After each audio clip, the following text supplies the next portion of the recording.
오늘 그 열왕기하 16장의 내용은 그 유다 왕제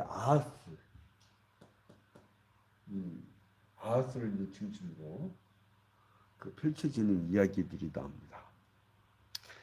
그리고 이제 그 유다 왕 아하스 중심으로 얘기가 나오면서 동시에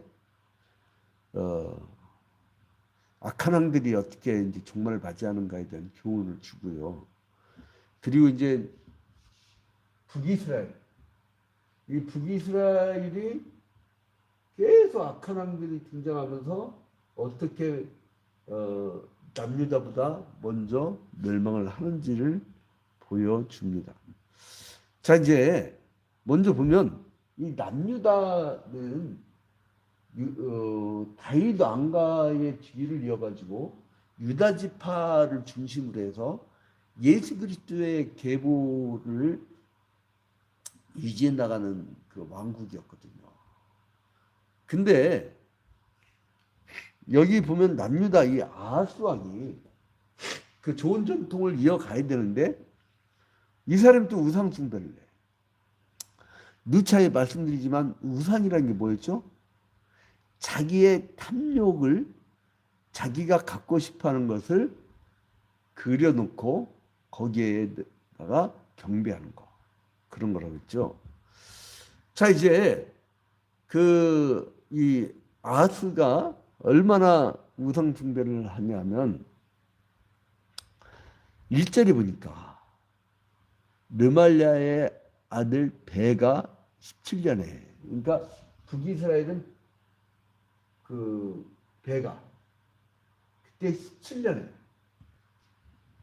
그 17년에 이제 거의 끝부분이에요. 베가 17년에 아하스가 이제 왕이 된 거예요. 그 2절에 보니까 아하스가 왕이 될 때에 나이가 20대라, 20살. 아주 젊은 나이죠. 그때 예루살렘에서 16년간을 다스렸으나, 그러니까 20살 때에 왕이 되고 16년 동안을 통치했으니까 이 사람은 36세라는 짧은 생애를 이제 그 마감하는 것이 나오죠. 그런데 2절 중간에 보니까 그의 조상 다윗과 같이 아니하여. 그러니까 남유다는 선한 왕이 나오면 다윗의 길로 행하며, 악한 왕이 나오면 다윗과 같이 아니하며, 북이스라엘은 악한 왕이 나오면 여로보암의 길로 행하며, 그러니까 악의 표준점이고, 그리고 선의 표준점으로 딱 설정을 했죠. 교회에서도 그러잖아요. 어떤 장로님처럼, 어떤 권사님처럼 저렇게 믿음 생활을 해야지, 이런 거죠. 그의 하나님 여호와께서 보시기에 정직히 행하지 아니하고, 그러니까 다윗과 같이 아니하며, 그게 뭐냐면 하나님을 잘 모르는 거예요. 자, 하나님이 있다라고 하는 사람들은 정직하게 행할 수밖에 없는 게 보면 지켜보고 계시다라는 전제하에 살고 있는 거예요. 근데 하나님을 알지 못하면 지켜보고 있는 대상이 없기 때문에 정직이라는 것이 있을 수가 없죠. 그죠? 그러니까 예수 안 믿는데 저 사람은 착하게만 잘 살더라고. 그것은 이미 지켜보고 있는 존재가 없다는 그 생각을 하기 때문에 그건 위선적인 행위는 할 수가 있다는 거예요. 정직한 거는 누가 이렇게 보고 있어봐요. 이렇게 보고 있으면 거기서 뭐 절도를 할 수 있어요? 뭐 할 수 있어요? 할 수가 없죠. 그래서 이제 3절에 보니까 이스라엘의 여러 왕의 길로 행하며, 그러니까 북이스라엘에 나쁜 왕들 많았잖아요. 그 길로 그걸 또 보고 배우는 거야. 타산지석 삼아갖고 자기는 안 그래야 되는데, 그래서 또 여호와께서 이스라엘 자손 앞에서 쫓아내신 이방 사람의 가증한 일을 따라 자기의 아들을 불 가운데로 지나가게 하며, 자기 자식을요 바치는 종교가 몰렉 종교라고 그랬어요. 몰렉 종교. 자기 자식을 바쳐가지고 그 신한테 충성을 맹세하는 그런 것이죠. 몰렉 종교. 그런 걸, 그런 가증한 걸 배운 거야. 또 4절에 보니까 또 산당들과 작은 산 위와 모든 푸른 나무 아래에서 제사를 드리며 분향하였더라. 아니, 하나님께서 그 예배를 하라고 성막, 출애굽시대 성막을 허용하셨고, 그리고 이제 성전을 성전에 임재하신 모습이 나오는데, 근데 여기서 봐봐요. 산당들과 작은 산 위와 모든 푸른 나무 아래에서, 그러니까 이 한국적 개념으로는 성황당, 거기서 제사를 하면서 분향을 했다는 거예요. 이렇게 아하스가 우상 숭배한 장면이 나와요. 그 다음에 이러고 나니까 하나님이 채찍을 내죠. 그게 5절부터 6절에 나와요. 이때 아람의 왕 르신과 이스라엘 왕 르말랴의 아들 베가가 예루살렘에 올라와서, 아람 왕 르신하고 북이스라엘 왕 베가가 연합군을 짜고 남유다의 아하스 왕에게 쳐들어 내려오는 거예요. 근데 아하스를 에워싸요. 자, 이제 그 아람 사람이 이제 엘라시라는 곳을 이제 점령하는 모습이 이제 6절에 나오게 됩니다. 자, 이제 이런 가운데 이 남유다의 아하스가 저 위에 아수르한테 지원을 해줍니다. 아수르한테.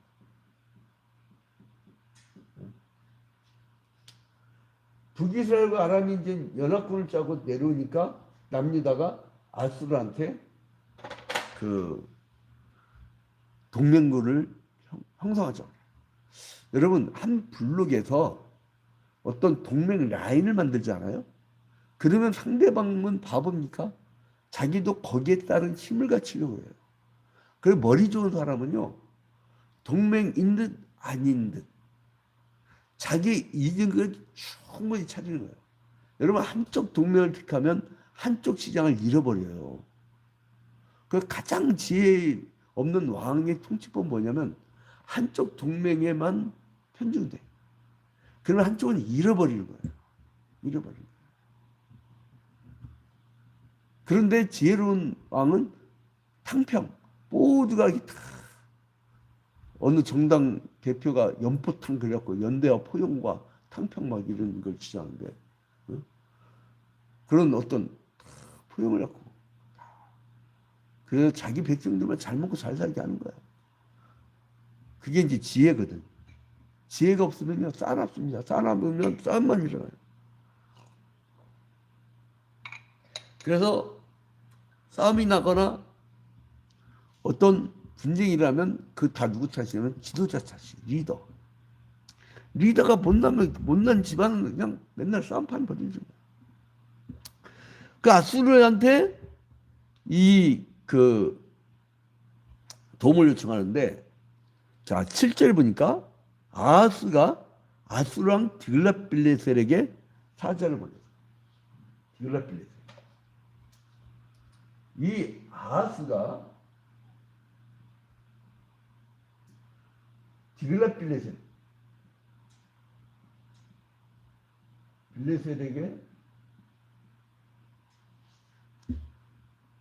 빌레셀에게 도움을 요청해요. 이제 아람의 르신 왕하고 북이스라엘의 베가 왕이 동맹을 이렇게 형성하자 아수가 또 동맹을 남과 북이 지금 같은 민족이잖아요. 같은 민족끼리 힘 합치기도 힘들어 죽겠는데 다른 나라를 끌어들여 갖고 동맹을 맺는 거야.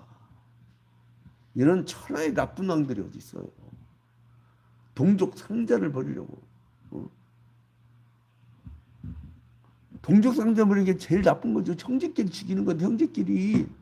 예?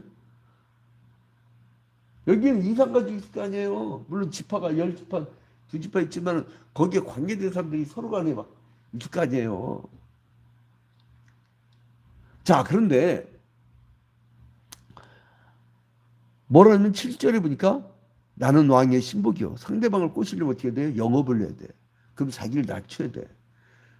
자기가 왕의 신복, 저기 봐, 디글랏빌레셀의 신복이래. 이 자주적인 의식도 없고 주체의식도 없는 사람이에요. 그 왕의 아들이야. 드디어 자기가 아들까지. 형님, 나는 당신 신복이고, 아버지, 나는 당신 아들. 이야, 이런 치욕스러운 애교가 어디 있습니까? 그래서 아람 왕과 이스라엘 왕이 나를 치니 청하건대 올라와 그 손에서 나를 구원하소서 하고, 그래서 이제 8절에 보니까 아하스가 여호와의 성전과 왕궁 곳간에 있는 은금을 내어다가 아수르 왕에게 예물을 보냈더니. 어디에 있는 예물이에요? 예? 어디에 있는 은금이에요? 성전에 있는 거. 왕궁에 있는 거 지 건가? 나라 곳간이지. 그걸 어떻게 해요? 은금을 조공을 보냈죠. 그래서 이제 9절에 보니까 아수르 왕이 그 청을 듣고 곧 올라와서 다메섹을 쳐서 점령하여 그 백성을 사로잡아 길을 옮기고 또 르신을 죽였다. 그러니까 이 디글랏빌레셀이 알았다 아들아, 이 형님이 르신을 죽여버립니다. 그리고 여기에 이제 이 다메섹이라는 곳을 또 점령을 하고. 그래서 이제 그 다메섹 우상 제단을 이제 도입하는 장면이 10절부터 16절에 나오는 거예요. 한번 무너진 그 자주성은요, 세워지지가 않아요. 그러니까 어떻게 돼요? 다메섹 우상 제단이 막 도입이 된 거예요. 아주 이 천하의 나쁜 왕이에요, 이게. 이 천하의 나쁜 왕. 여러분들이 하나하나 이 나쁜 놈인지 좋은 놈인지를 기억해놔야 됩니다. 나중에 이제 왕 이름이 많이 나오다 보면 헷갈려요. 응? 자, 그래서 17절부터 20절에 보니까 아하스 왕의 이 행한 일이 역대지략에 기록됐다라고 나옵니다. 자, 하나님을 섬기기를 멀리하다 보니까 자기 형님 나라를 섬겨. 사람은 반드시 절대적인 자기를 이끌어줄 수 있는 존재를 구하게 됩니다. 근데 하나님을 멀리해버리니까 자기가 기댈 수 있는 존재가 없어지잖아. 그거를 이방의 강대국의 기준을 잡게 된 거예요. 그러니까 자기는 더 비참한 거예요. 이쪽에다가는 나의 상사시여. 거의 아버지라고까지 하면서 아버지를. 하나님을 멀리하면요, 여러분 점점 비참해집니다. 하나님을 떠난 아하스는 말 못하는 우상 앞에서 머리를 조아리는 그런 인간이 되고 말아요. 그리고 아수르 왕에게 복종하는 신복이 되어서 그 디글랏빌레셀의 비유를 거스르지 않기 위해서 하나님의 전까지도 계제해요. 자, 이게 참 속상하지 않아요? 이렇게 살아야 될까? 이 다메섹을 무너뜨리면서 르신을 죽이잖아요. 근데 이 다메섹은 아람의 성읍이었지만 이제 다윗이 정복해서 속국으로 삼았던 곳이에요. 그러니까 아람에 빼앗았던 그 다메섹을 이제 나중에 이제 여기서 신약 시대에는 바울이 예수를 만나는 그런 장소잖아요. 이제 그런 곳에 그 얼마나 귀한 곳이에요. 힘들게 쌓은 것을. 자, 여기서 이제 이 사람이 그렇게 이제 다메섹의 우상들을 섬기면서 이제 이 사람이 그 산당에다가 이제 제사를 드리고 막 그러잖아요. 산당. 이 산당은 히브리어로 바마라는데 바마 높은 곳이라는 뜻이에요. 여러분 그리스 가면 그 아테네 그 신전을 이렇게 보면은 언덕 높은 곳에 이렇게 있잖아요. 마치 신이 이렇게 내려다보면서 그 외부의 헬라 철학의 그 신은 저 별과 별 사이에서 착한 일 하는 사람을 선물 탁 던져주는 그런 존재로 나오지만 우리 하나님은 신이 인간이 되어서 그러니까 그 당시에 헬라 사람들이 신약 시대에 그 사람들이 이해를 못한 거야. 어떻게 신이 인간이 되냐 이거예요. 멀리서 좋은 일 하는 걸 아직도 여러분들 그런 신으로 섬긴다면 여러분들 이방신을 섬기는 거예요. 우리 하나님은 우리의 친구가 되어주시고 우리에게 내주하는 거예요. 비록 십자가 달려 죽으시고 우리 죄를 사해 주시고 부활 승천하셔서 하늘 보좌 우편에 계시다라고 좌소를 찍고 있지만은 그러나 그의 영으로 예수 그리스도의 영으로 즉 성령으로 진리의 영으로 말씀의 영으로 우리와 신비적 연합을 하고 있잖아요. 함께 동의하시는 거예요. 그래서 우리에게 권능이 있는 게 뭐냐면 예수 그리스도의 영이 함께 하니까 예수의 이름으로 나아갈 때 승리를 하게 되는 거예요. 자, 그래서 이제 이 높은 언덕에 있던 그 산당, 이 그 산당은 뭘 했던 곳이에요? 우상숭배지였죠. 자, 이제 모압이 이제 여기 있는 거죠. 모압에 이제